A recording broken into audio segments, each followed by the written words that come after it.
Welcome to Dental XP. I'm Dr. Maurice Salama, and I'm going to be sharing with you today the placement of an implant in a mandibular block graft previously placed in the right central incisor region.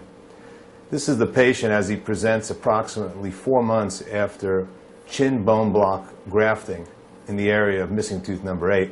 You can see we've reconstructed a lot of the deficiency in the alveolar process, and we've established both vertical and horizontal bony augmentation. And in an effort to avoid scar tissue, we really prefer to utilize, whenever possible, sulcular incisions in the anterior region and vertical incisions only in the distal area around the canine. You can see the exposure of the J block that was harvested previously from the chin and is integrated nicely with the patient's own bone, and the removal of the stoma bone fixation screws prior to the placement of an implant.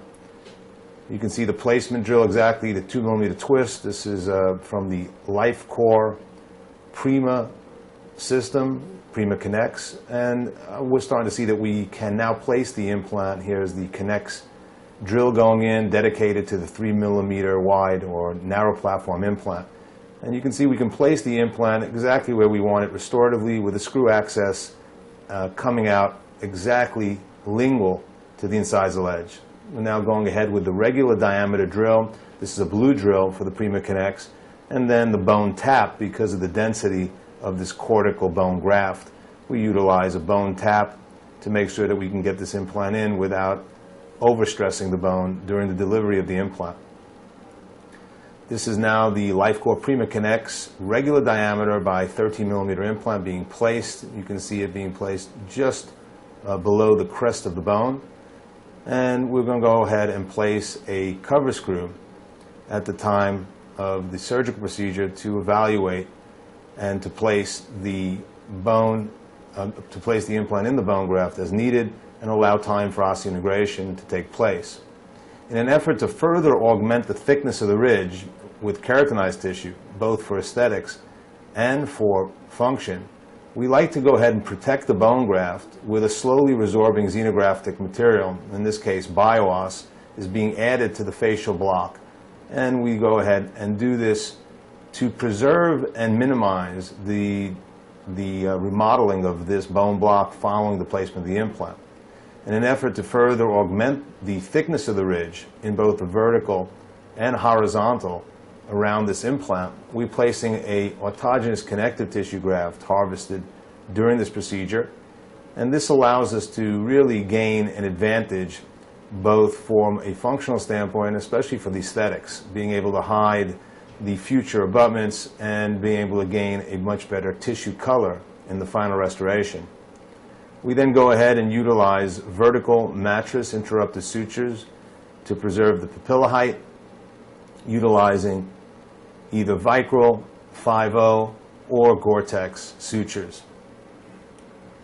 We use these slings to bring up the tissue, and you can see we've previously done a split thickness dissection in order to mobilize this flap, in order to get tension-free closure and to coronally position this graft, this flap over the grafted bone and soft tissue. And you can see this graft being tucked in underneath the lateral incisor, and this will allow us later on to gain a much better thick keratinized zone of tissue for long-term maintenance of our bone graft and implant, as well as for ideal or more ideal aesthetics.